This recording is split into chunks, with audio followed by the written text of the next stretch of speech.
Alors, expliquez-nous comment est-il possible qu'on ait pu voler 31 millions de dollars qui étaient destinés à acheter un avion au président de la République quand même. Mon frère était nommé, oui. Nous sommes en haut. Oui. Nous sommes en haut. Et ceux qui sont en bas, c'est le plus important. Et le bas peuple, la route de chemin de mon village a été déjà budgétisée plus de 3 fois. Elle a été réalisée plus de 3 fois sur le papier, mais elle n'existe pas. Il faut y croire, ça viendra. Alors, comment peut-on expliquer qu'il y ait autant de détournements de fonds publics dans un pays? J'imagine, vous qui êtes analyste financier et chef d'entreprise, c'est quand même extraordinaire le manque à gagner pour l'État du Cameroun, un pays comme le nôtre qui a encore tout à faire et on vole autant d'argent public. C'est grave. Hein? C'est très grave, c'est une, on va dire, pour rester modeste, on peut parler de crime contre l'humanité. Oui. Parce que lorsqu'on détourne de l'argent, et je reprends là également le président de la République qui dit, chaque fois qu'on détourne de l'argent, c'est à chaque Camerounais qu'on a délesté une partie de sa faute. Oui. Parce que c'est de l'argent public. Et à partir de cet instant, nous devons revoir le mécanisme, le fonctionnement de notre administration. Parce qu'on ne détourne pas dans le privé. Dans le privé, ce sont des abus de biens sociaux. Oui. On détourne dans le public. C'est la fortune nationale qui est détournée. Donc il faut voir comment les gestionnaires de la fortune publique sont formés. Il faut surtout, et moi j'appelle ça de tous les vœux, faire la déclaration sur les biens quand on accède à un poste public, à une fonction publique. C'est d'ailleurs prévu par l'article 66 Exactement. de la Constitution. Et surtout, il faut qu'on puisse regarder l'enrichissement, qu'on mette en pratique l'enrichissement, l'infraction de l'enrichissement illicite. Illicite, oui. Parce qu'on peut taxer les gens sur le train de vie. On peut taxer les gens sur le train de vie. Oui. Il n'est pas possible de voir un fonctionnaire dont on connaît le salaire avoir un immeuble, avoir un duplex de 50-100 millions de francs, rouler carrosse. Donc, rien que ce sont des indices suffisants pour pouvoir se dire que là, il y a un problème. Oui. Mais je pense que de manière globale, il y a de l'éducation à avoir. Il faut éduquer les gens. Regardez lorsqu'on a nommé quelqu'un, qu'est-ce qui se passe? On ouvre le portail, tout le monde vient festoyer, tout le monde vient manger et boire. Mais ça veut dire que c'est la logique du restaurant. On m'a nommé. D'ailleurs, il y a une chanson qui a été consacrée par Daniel Wood. Oui, oui. Mon frère est nommé, oui. Nous sommes en haut. Oui. Nous sommes en haut. Et ceux qui sont en bas, c'est le plus important. Et le bas peuple, comment il faut? Donc, il faut pouvoir lutter contre les détournements des deniers publics, lutter pour pouvoir bien équilibrer la dépense publique. Il y a des villages qui sont dans une pauvreté inacceptable. Il y a des endroits où il n'y a pas d'eau potable. Il y a des endroits où il n'y a pas d'électricité. Il y a structures sanitaires qui manquent et tout. Les structures sanitaires qui manquent, malgré l'effort du gouvernement. Parce qu'on ne peut pas dire que le gouvernement ne fasse pas l'effort. Chaque année, quand je regarde le budget de la nation, je suis content de voir qu'on a affecté de l'argent pour tel projet social. Mais après, sur le terrain, certains projets ne sont pas réalisés. La route de chemin de mon village a été déjà budgétisée plus de 3 fois. Elle a été réalisée plus de 3 fois sur le papier, mais elle n'existe pas. Il faut y croire, ça viendra. Alors, vous parliez tout à l'heure d'une loi, de la nécessité d'une loi sur l'enrichissement illicite. Et précisément, l'Agence nationale d'investigation financière a dit il n'y a pas très longtemps dans un rapport qu'une partie de l'argent détourné était recyclée dans l'immobilier, la vente des voitures de luxe, la création des quincailleries, les salles de jeux de hasard, les casinos, les boîtes de nuit, les fondations et autres organisations caritatives. Alors, si on sait à peu près où est-ce qu'on recycle l'argent volé à l'État, est-ce que c'est compliqué de récupérer cet argent? Ça peut être compliqué parce que beaucoup de gens utilisent des astuces pour maquiller souvent les clés. Mais il faut faire en fait une bonne investigation. Il faut rechercher comment les gens ont fait pour acquérir ces biens-là. Et une fois qu'on a recherché, et une fois qu'on a la preuve que ces biens-là ont été acquis avec de l'argent détourné, il faut ensuite donc pouvoir mettre l'action publique. L'action publique et les lois, l'article 184 notamment. Et dans cet article 184 du Code pénal, il y a, et le TCS est venu consacrer, après l'article 184, le TCS est venu consacrer la notion de restitution. Oui, la restitution. La notion de restitution. Mais l'article 184 en lui-même déjà prévoit qu'on puisse saisir les biens. Mais si, dans la procédure, il n'y a pas eu saisie des biens, dans la procédure pénale, eh ben, vous ne pouvez pas les saisir après. Alors, c'est un problème. Et aujourd'hui, vous parliez du tribunal criminel spécial qui, jusqu'à 2020, avait récupéré seulement 181 milliards. C'est pas mal, mais c'est pas grand-chose au regard de ce qui a été détourné. Comment peut-on faire pour récupérer l'objet du délit pour que ce soit un peu plus consistant quand même? Ce qui m'intéresserait, c'est de savoir à quoi ont servi les 181 milliards. Comment ils ont été réinjectés dans l'économie. Parce que ça peut m'empêcher d'être détourné aussi. Oui, ben, ça peut aussi faire l'objet d'un détournement aussi. Donc on a une chaîne de détournement. Non, je suppose que ça a été versé au trésor public. Oui. Et que dans ce cas-là, comme c'est un argent qui a été détourné, il vaut mieux l'affecter vers des projets sociaux. Et que ce soit sur le plan symbolique, ça peut être intéressant de savoir que voici un hôpital qui a été construit grâce à l'argent récupéré au voleur. Tout à fait. Ça peut être pas mal. Tout à fait, ce serait même indiqué, ce serait une bonne chose. Oui. Et d'ailleurs, ça donnerait une indication Oui. au peuple que vraiment on lutte contre les détournements et que lorsqu'on a récupéré cet argent-là, qui leur appartenait, il est réinjecté dans les circuits économiques pour leur usage, pour leur utilité. Alors, jusqu'à présent, on doit quand même à la vérité de dire que l'État du Cameroun a amorcé une lutte contre les détournements de fonds publics et la corruption. Il y a pas mal de gestionnaires publics qui ont été mis en prison, mais jusque-là, cela ne réussit pas à freiner le rythme de détournement des fonds publics. Vous le disiez tout à l'heure, chaque semaine vient avec son lot de soupçons de détournement de fonds publics. Alors, à votre avis, qu'est-ce qui n'a pas marché? Pourquoi les emprisonnements ne réussissent pas jusqu'à présent à avoir la valeur pédagogique que cela aurait dû? Je pense qu'il y a une première raison. La première raison, de mon point de vue, est une raison du délai. Il y a dans certaines situations, dans certains tribunaux en Europe, ce qu'on appelle le traitement en temps réel, le TTR, le traitement en temps réel. Lorsque vous avez des soupçons, lorsqu'il y a des indices, lorsqu'il y a des éléments qui prouvent que quelqu'un a un train de vie qui est supérieur à ses revenus et qu'il pourrait, de par sa fonction, avoir ce train de vie-là parce qu'il détourne de l'argent, il faut très rapidement investiguer. Et nous avons un problème que j'ai constaté, c'est que le ministère public ne s'auto-saisit pas pratiquement des dossiers. Il faut qu'il y ait le pouvoir exécutif qui jette un regard et qui donne une instruction souvent au pouvoir judiciaire de dire il y a telle situation, il faut investiguer, il faut voir ce qui se passe. Donc, la valeur pédagogique n'existe plus lorsque vous poursuivez quelqu'un 10, 15, 20 ans après.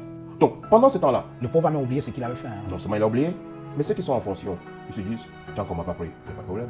Et si on me prend même, je me demande tout, pour pouvoir mettre ma famille à l'abri du besoin. Mais sauf que, vous avez dit tout à l'heure, où est-ce qu'ils investissent l'argent? Dans l'immobilier, Les voitures de luxe, dans les voitures de luxe, l'industrie du plaisir. les études de plaisir, toutes choses qui ne rapportent rien à l'économie et surtout pas à la propre personne. Parce que le véhicule, non seulement il se démode assez rapidement, mais en plus il faut pouvoir l'entretenir. Il y a même pas les routes pour Les routes, les immeubles, il faut pouvoir les entretenir. Parce que lorsque vous avez un immeuble et que vos locataires n'ont pas assez de revenus, parce que par votre fait, les salaires ne sont peut-être pas payés, mais il ne peut pas payer aussi. Donc on est là dans un cercle vicieux. Il ne peut pas payer le loyer. Et quand il ne peut pas payer le loyer, vous faites quoi? On ne mange pas les murs.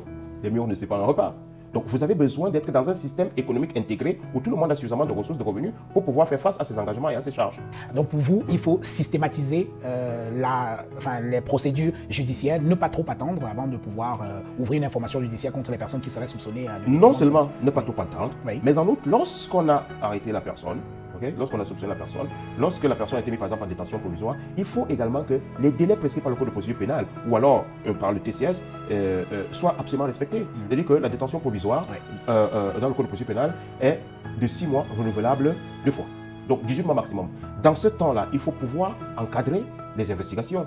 Il faut pouvoir trouver la solution, rendre une ordonnance, soit de renvoi devant le tribunal, soit alors une ordonnance de non-lieu. Mais en tout cas, on ne peut pas avoir des procédures qui durent 5, 10, Avec 15 des ans. multiples renvois. Avec des multiples renvois Oui. qui ne sont même pas souvent justifiés, qui peuvent correspondre à un déni de justice. Et en cela, le ministre de la Justice, lorsqu'il installait les membres du TCS, il dit « rangez la justice avec céleri ».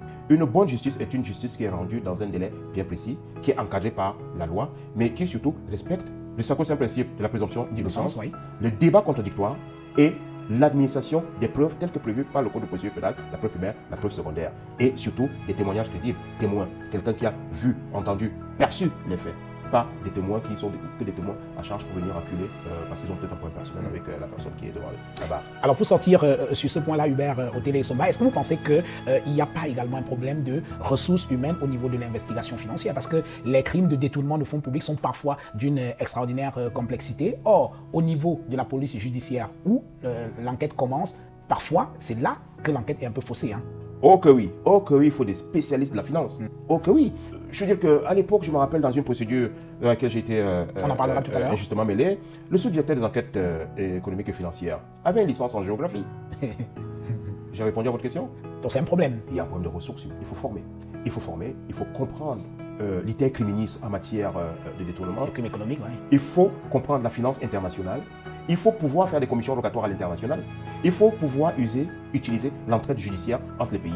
Dans un dossier que je connais, ça a été utilisé dans certaines situations, notamment avec Monaco, qui a pu lever le secret bancaire et livrer un certain nombre d'éléments et d'informations fondamentales à la compréhension du détournement qui avait eu lieu. Alors, Hubert Otele-Somba, nous allons parler de vous-même, si vous en avez convenance, parce qu'il n'y a pas très longtemps, enfin, il y a quelques années, beaucoup d'années d'ailleurs, vous avez été vous-même impliqué dans une affaire de détournement de fonds publics dans laquelle il y avait pas mal de personnalités, la fête de l'avion présidentiel, dont Jean-Marie Attanbara, secrétaire général de la présidence de la République, Inoni Ephraim, premier ministre, Marafa Amidou Yaya, secrétaire général de la présidence de la République, Yves-Michel Fotso, et j'en oublie certainement. Vous avez été acquitté en 2013, après avoir passé 5 ans de prison. Alors, est-ce que vous estimez que justice vous a été rendue? Alors, j'ai fait 5 ans et 2 mois en prison dans sérieuse mais rocambolesque en même temps. Parce que l'affaire de l'avion présidentiel, d'abord parce qu'ancienne, le garant des institutions, et puis surtout parce que beaucoup d'argent est sorti et l'avion n'a jamais été livré. Alors, pour répondre clairement à votre question, dans mon cas, oui,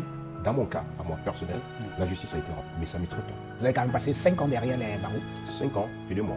Et j'ai été acquitté devant toutes les juridictions du Cameroun. Tribunal de grande instance, j'ai été déclaré non coupable. On a inventé une nouvelle accusation, je le dis bien, on a inventé une nouvelle accusation pour nous maintenir en détention. Et cette accusation-là nous a été notifiée 3 jours après qu'on ait été acquitté. Nous sommes allés en cour d'appel, une fois de plus, j'ai été déclaré non coupable.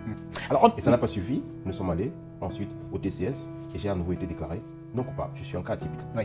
Alors, on ne va pas refaire le procès de l'avion présidentiel, mais tout de même, pour l'histoire, il faut qu'on reparle quand même de cette affaire. C'est la première fois qu'une personne impliquée dans l'affaire de l'avion présidentiel en parle publiquement et nous sommes honorés par le fait dans cette émission. Alors, revenons un peu sur cette affaire Hubert Otele-Somba. Il y a au commencement l'opération foireuse d'achat d'un avion présidentiel pour le président de la République et 31 millions de dollars sont sortis pour cette opération. Alors, je le dis un peu vite, mais on n'a ni l'argent ni l'avion. C'est bien cela? C'est cela. Oui.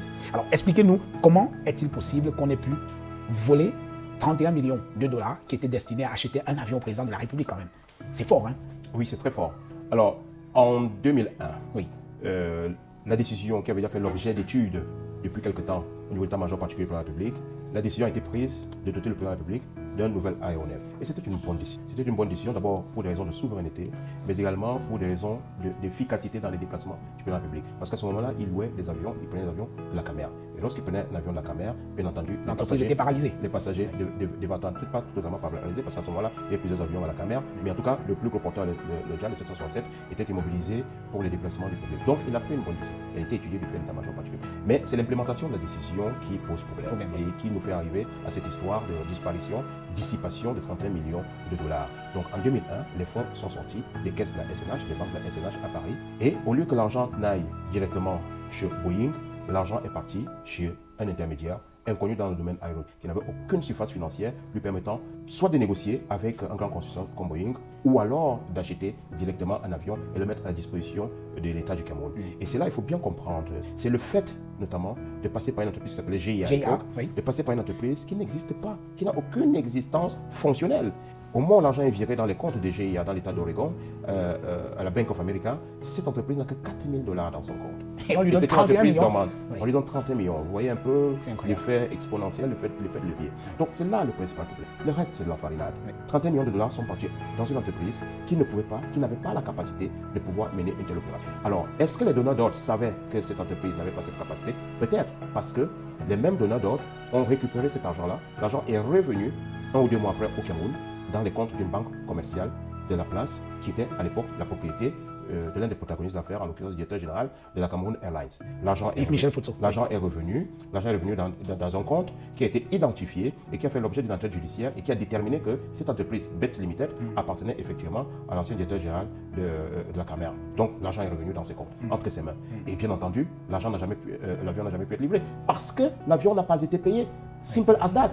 Il ne faut pas écouter autre chose. Boeing n'a reçu en tout et pour tout sur les 31 millions de dollars que 4 millions de dollars. Et Boeing avait signé des accords avec le Cameroun, à travers la Cameroun Airlines, pour dire que si, avec un échéancier bien précis, si on paye 18 millions de dollars, l'avion est livré à Yaoundé avec l'échéancier bien précis, c'est un Boeing Business Jet. Oui, qui devait coûter, je crois, 92 millions. Deuxième génération. Non, pas du tout. Il devait coûter 45 millions de dollars.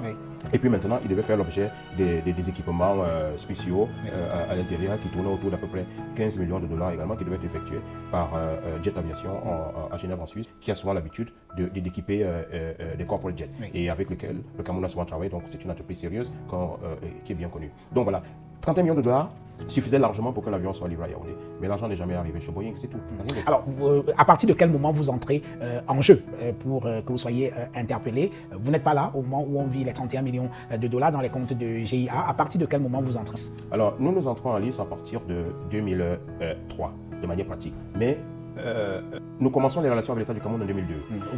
À cette époque, je dirige un cabinet anglo-américain qui s'appelle APM, Aircraft Portfolio Management, qui est une filiale en Afrique du Sud. Et moi, donc, je suis le directeur général de la filiale de la zone francophone, qui, je dois le dire, ne devait pas être au Cameroun. Et c'est moi, par patriotisme, qui ai insisté auprès des propriétaires de l'entreprise pour que ce soit le jeu Cameroun, en vantant le Cameroun. Regardez la position du Cameroun en Afrique, c'est l'Afrique centrale, c'est un hub naturel en matière aéronautique. Donc, je les ai convaincus. Et ils se sont donc installés au Cameroun. Nous avons ouvert la filiale ici, là, et nous avons sollicité une personnalité publique, parce qu'à l'époque, cette personnalité publique est secrétaire général adjoint de la présidente de la République et est en même temps président du conseil d'administration de la Standard Chartered Bank.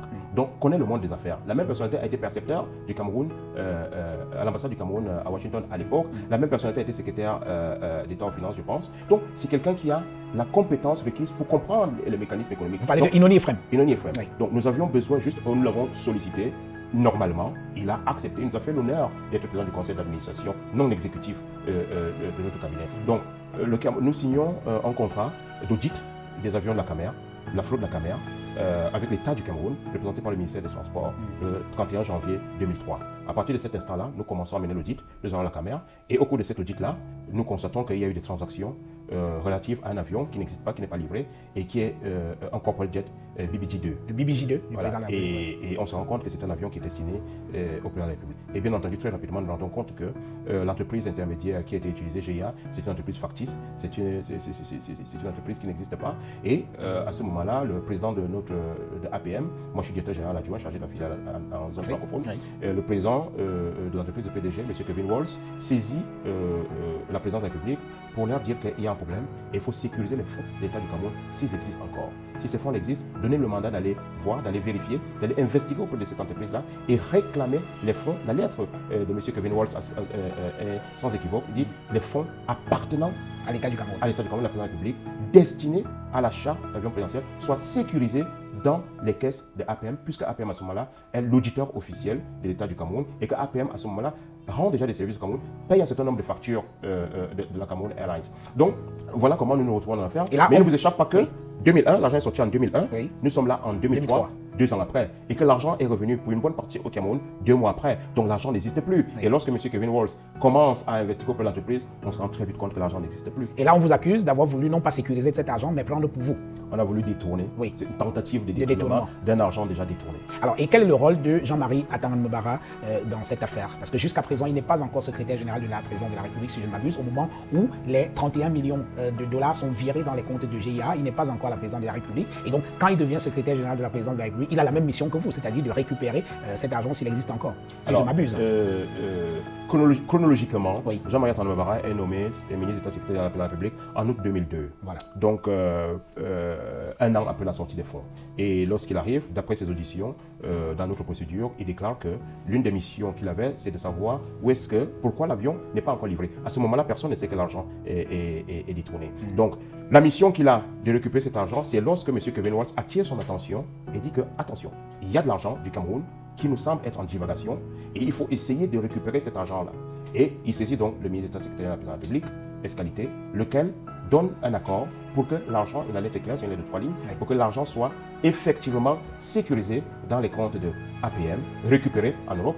Ça s'appelle la notion du recouvrement en droit. On vous donne une mission de recouvrer, vous devez d'abord récupérer et ensuite rendre compte à la personne qui vous a mandaté et qui va cette fois-là vous dire virer dans le compte du trésor public, virer dans le compte de l'ambassade, etc. Mais bien entendu, l'argent n'existait pas. Et lui aussi, il a été accusé de tentative de détournement de ce même de l'argent détourné. Oui. Alors, il y a un autre protagoniste dont on va parler également, c'est Jérôme Mendouga, qui malheureusement est décédé en prison dans le cadre de cette affaire. Et lui, au moment des faits, est l'ambassadeur du Cameroun aux États-Unis. Oui, tout à fait. Oui. Alors, quel est le rôle qu'il a joué? Comment se retrouve-t-il dans le dossier? Alors, il faut dire en quelques mots juste. En quelques mots, il faut dire qu'une fois que nos investigations ont prouvé qu'il n'y a pas d'avion, l'argent a été dissipé. Oui. Le ministre secrétaire général du président de la République reçoit instruction du président de la République que nous sommes là en phase de négociation pour l'atteinte du point d'achèvement, reçoit instruction que, ok, pour l'instant, on va mettre en berne, on va mettre en stand-by cette histoire d'acquisition avion présidentielle. Je vais moi aussi faire l'effort, d'après l'audition du ministre d'État, je vais moi aussi faire l'effort pour atteindre le point d'achèvement. Je vais reprendre la location. Mais au lieu de priver la caméra du diable, je vais reprendre la location, adressez-vous à Boeing pour que Boeing puisse nous faire une location d'un avion sur peut-être 2 ou 3 ans. En attendant qu'on résolve le... Et à cette occasion-là, donc, l'ambassadeur Mondouga est saisi. Il est l'ambassadeur du Cameroun aux États-Unis. Il est la personne indiquée en matière de représentation diplomatique, en matière de négociation de ce niveau-là. Il s'en va donc chez Boeing pour Donc, c'est lui l'interface du Cameroun avec Boeing. Officiel, pour négocier, cette fois-ci, un avion de location. C'est cet avion qui sera appelé Albatros. Oui. Et lui aussi, lorsqu'il arrive chez Boeing, eh ben, de manière concordante, et cohérente avec notre dite, Boeing lui dit, nous n'avons jamais reçu l'argent du Cameroun, voilà pourquoi nous n'avons pas livré d'avion. Maintenant, nous sommes disposés à livrer un avion au Cameroun si le Cameroun nous verse à nouveau un acompte de moins 4 millions de dollars et à ce moment-là, nous nous remettons au travail pour pouvoir livrer un avion au Cameroun. N'écoutez pas ceux qui ont dit qu'il y avait un avion qui était déjà prêt, qui devait être livré et qu'il y a eu rupture de contrat. Il n'y a jamais eu de contrat entre l'État du Cameroun et Boeing. Alors, et comme si la poisse poursuivait Paul Biya, cet autre avion-là aurait également une fortune quand même assez bizarre. Le vol inaugural de cet avion qui a lieu en 2004 de Albatros, si je ne m'abuse. Alors, le président et sa famille sont dans cet avion et les choses ne se passent pas comme prévu.